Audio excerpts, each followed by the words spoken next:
About economic and racial justice for my entire adult life. I started many years ago working on fundamental questions of poverty.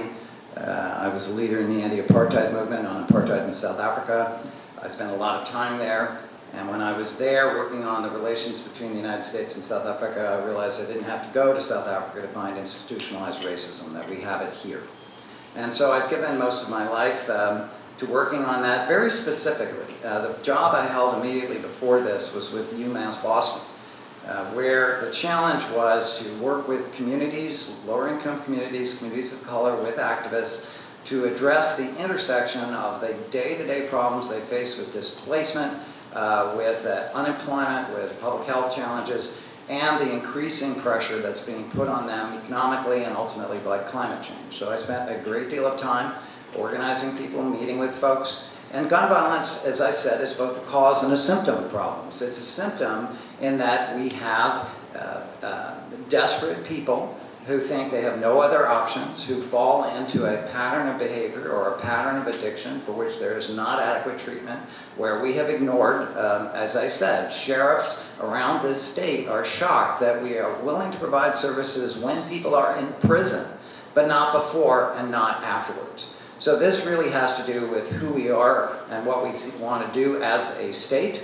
And as governor, I promised I would move the governor's office for 2 days a month into a community that had been forgotten, overlooked, as a way of spotlighting and focusing on the people who deserve not just our attention, but our primary focus, because that is one of the functions of government, to create economic, racial, gender justice. I like that.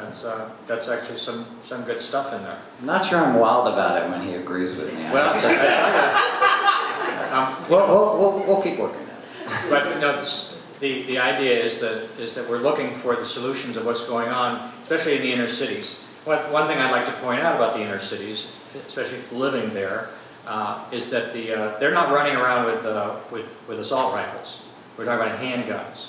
We're talking about 38s and 9mm and those sorts of things. So you're not going to solve any of the problems in the inner city with the stuff with the gun bans you're talking about. But the problem with handguns, especially when you're talking about self-defense, like in the home, that handguns are not very accurate, and that's why the so-called assault rifle is actually a defense rifle. A handgun, if someone were to come in the back of the room there, and if I were armed here and they came in and started having a handgun, the chances of actually hitting the person is pretty slim. It's not like the movies. But because the barrel is short and you can't actually tell where the bullet's going to hit and it's hard to aim, that's why a long barrel is more important. And the only real difference between a handgun and an assault rifle is the length of the barrel, because both of them, it's one trigger pull, one bullet. And that's what you want. You don't want a single action rifle, right? You don't want to have to bolt action and have to put, if there's 4 people coming in to kill your family and rape your wife, you don't want to have a single shot rifle in your hand. And you don't want to have a handgun either. You want to have something that's going to be accurate from some distance, and that you're going to be able to pull the trigger, boom, boom, boom, boom, and take out 4 people that are coming to kill you. That's what it's about. That's what owning guns is about. And stopping crazy people from doing the things that you're all assembled for is a whole different matter. And that should be focused on who the crazy people are and why they're crazy. Time. So we should all be concerned about the fact that communities of color are disproportionately impacted by gun violence and crime generally. And I think it's a function of the fact that communities of color are disproportionately impacted in terms of the opportunities available to them. There are huge, persistent disparities that we have tolerated and accepted for way too long. And we should not tolerate and accept them. Disparities in wealth and income and opportunity. People turn to crime when they don't have anywhere else to turn. And they don't have stable lives and stable housing and a job and an education. And so my whole agenda as governor is to try to address a lot of these underlying issues that are holding people back that, whether it's affordable housing or affordable childcare or access to good quality education or access to good health care, these fundamental building blocks that stabilize lives should disproportionately benefit communities of color because they've been disproportionately impacted by the lack of these opportunities. But we need to do more than just that. Because of these persistent disparities, we need a specific laser focus on trying to ensure that we are lifting up communities of color and making sure they have those opportunities to get ahead and stabilize lives and move forward and live out their full potential and not turn to crime and gun violence. I mentioned criminal justice reform before. This is one of those issues. I think it is the biggest civil rights issue of our time. The racial disparities in our criminal justice system are abhorrent. And we need to take steps to do a better job addressing the underlying causes of crime, many of which I just mentioned. Others like mental illness and addiction treatment. And I think that will make a big difference in addressing this issue for communities of color. If I could get the 1 minute opportunity, I actually want to agree with Mr. Gonzalez this time, because actually I think that's true. I think that the problem that the black community, especially in the inner cities, Hispanic community too, but the black community especially, has really been denied opportunity because they've been presented with a false choice. Either sort of a socialist model from the government or a predatory corporate model where you only get a job flipping burgers. My solution would, in fact, I actually am creating a model for this, to create a model cooperative corporation that actually is profit sharing, that teaches entrepreneurialism, to own the business, not to work for somebody else's business. And to do, actually the first idea is ready-to-eat meals, everybody can use it, manufacture it, and so that the inner city people are liberated from government dependency and become owners of the real estate that they're living in and the businesses that are on the street corners. Thank you. So, we had planned on asking about President Trump's proposal to arm teachers. I think it's very clear to everybody in the room where the three of you stand on this proposal. But I do have one question based on your response to the last question. Is your proposal to arm teachers with assault rifles or handguns? Well, I don't think that you can really do a concealed carry with an assault rifle. So yes, you would be basically having to use handguns. But there's still the problem. There's the accuracy problem. But if you're in a classroom, for example, most classrooms are not this big. They're probably about a third this size. And so if someone were coming into the classroom and to do action and the teacher was in there, they would be close enough for a handgun to be accurate enough. And if you have someone that's brave, right, that's trained, that runs toward the danger instead of away from it, they're going to close the gap very fast. And so, yeah, I think that it would be sufficient in a situation like that. Response? I think the absolute last thing we should be doing is arming teachers.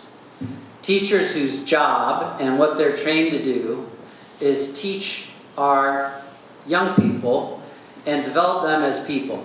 They are not trained to be security forces, and we shouldn't be asking them to do so. The other thing, I don't think it makes sense to put more guns into our schools if our goal is to make them safer.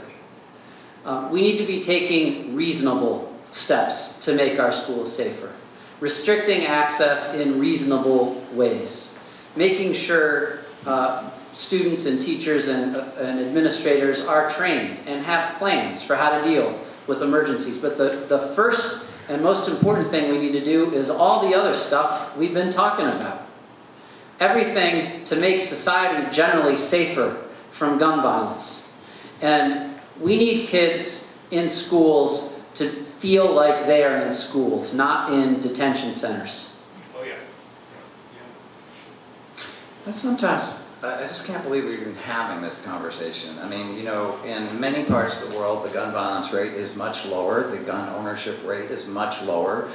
People look at us like we're out of our minds. Let's just talk for a second about what an assault weapon actually does. Assault weapon is a military weapon that is designed to do as much damage to a human being as possible. It does not have a single entry and then exit. It destroys everything inside the body through which it passes.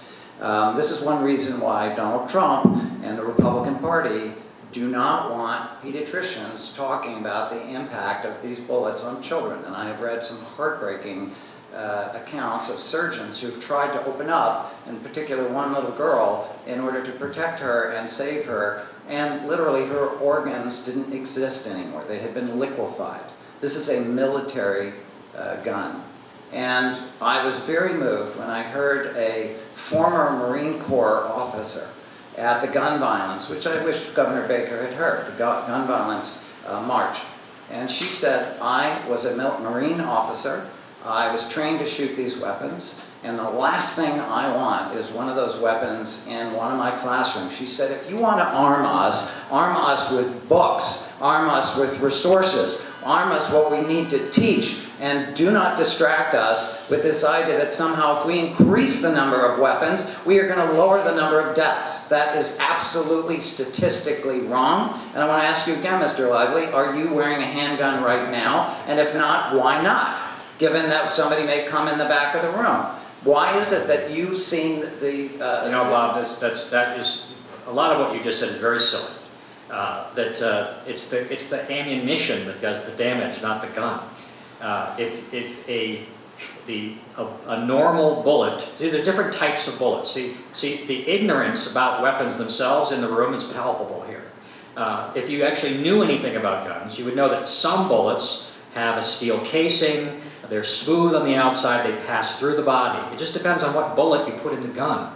If you put in in fact, some of the criminals will cut a cross in the lead tip of the bullet because once it hits the air, it spreads apart and it blows a big hole in someone. It's gross. But it's the ammunition, it's not the gun. So you would restrict ammunition?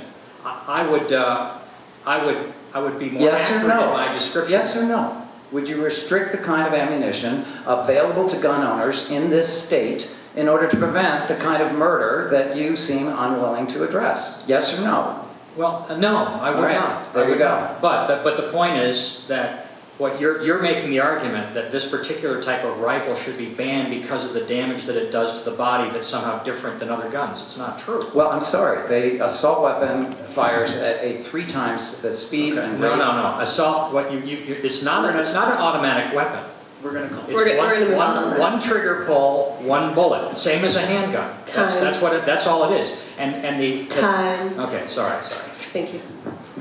So what would you propose to improve school safety as governor?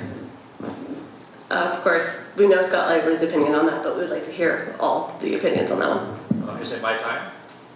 I think we start with Jay on this one. All right. Okay. So like I mentioned, I think the most important thing we can do is everything we've been talking about. Strengthen gun laws to ensure that guns aren't getting in the hands of people like the shooter in Parkland, who should never have had access to an assault weapon. Address the underlying causes of crime, like investing in mental health and addiction treatment. But beyond that, in terms of looking at what we can do at the school level itself, I think we take reasonable steps to restrict access, make sure that people are trained for how to deal with emergency situations. But we should not turn our schools into detention centers. And I think it would be a mistake to go too far in that respect. We got to address the societal problem. And if we do, our schools are going to be safer.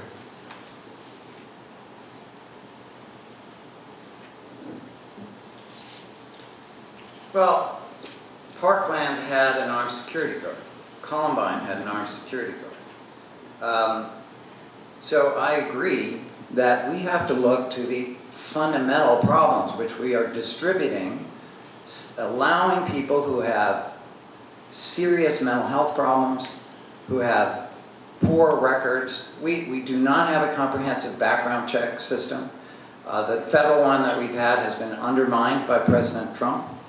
In addition to our inability to analyze the data, we don't even know who owns most of these things. And that's a serious problem. So I also think that there is a danger zone in that many of the shooters have been disturbed young men.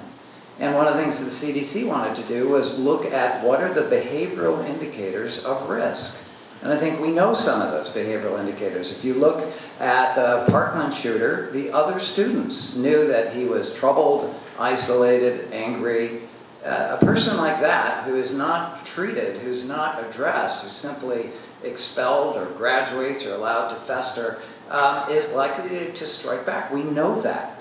And so we need to begin to analyze those traits, remove the restrictions on research, analyze the traits, understand that there are biochemical changes that take place in the brains of young people, and some, particularly young men, have enormous trouble dealing with those stresses, and they go down a very dangerous and dark path. Again, I have talked about this with sheriffs, and Sheriff Katujan in Middlesex County has taken all the gang members and put them together, which was considered very dangerous, and taught them different forms of conflict resolution so that they don't turn to a gun. And so these are the kind of learnings that we need to do. There is no quick fix here. I mean, and I just particularly want to mock President Trump, who said that he would have run into Parkland. Time. Period. Well, I like to think I would have run into Parkland. I want to, I care about people. I would like to be the kind of man that has the courage to run into danger and not run away from it. And I think that was the problem with the Parkland security guard. He was paralyzed because of fear. I don't know what happened, but I suspect that's what happened. It happens with people. But at least there was a guy there that could have done it if it had been someone that had better training. That's really, you have to have that. And I think the reason why some of the more reasonable approaches to, like what my friend here is talking about, the background checks or the mental health investigation, why it doesn't go anywhere is because there's no trust between the polarized parties in the issue. That you just, when an advocate of restricting guns comes forward with a proposal, there's always the suspicion, and usually valid, that it's just a slippery slope. As soon as they get that, they're going to move to the next thing and the next thing, and then they're going to be taking everybody's guns away. That's the fear. And so until you actually build trust between the two sides, and I think that's what my first, when I became an attorney, the first thing I did was mediation and arbitration. And I believe in bringing people together, exactly what Bob was talking about, bringing people together in order to be able to talk through the things that make them distrust each other. And even if we don't agree on the sort of the presuppositions that we're coming from, we can still, I think we probably, if we were to talk for a while, we probably agree on 80% of things. It's the 20% where the problem is. And, but if you focus on the 80 instead of on the 20, and you look for ways to be able to, we're all in this together, folks. We're all in this together. And we can't let ourselves be so polarized that we can't come to solutions just because we can't trust the policy that the other person is proposing. Time. Yes. Any responses?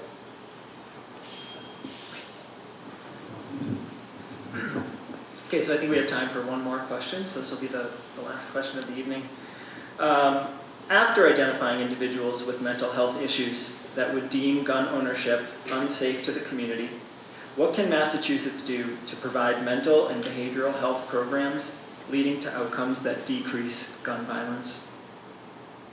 And this time we'll start with Mr. Massey. Well, thank you for asking that. I hope we get one more quick statement after this, but because I'd like to say a few other things. But look, this goes to the larger question of healthcare and the larger question of mental health care. And as anyone who may have heard me speak before, I'm a strong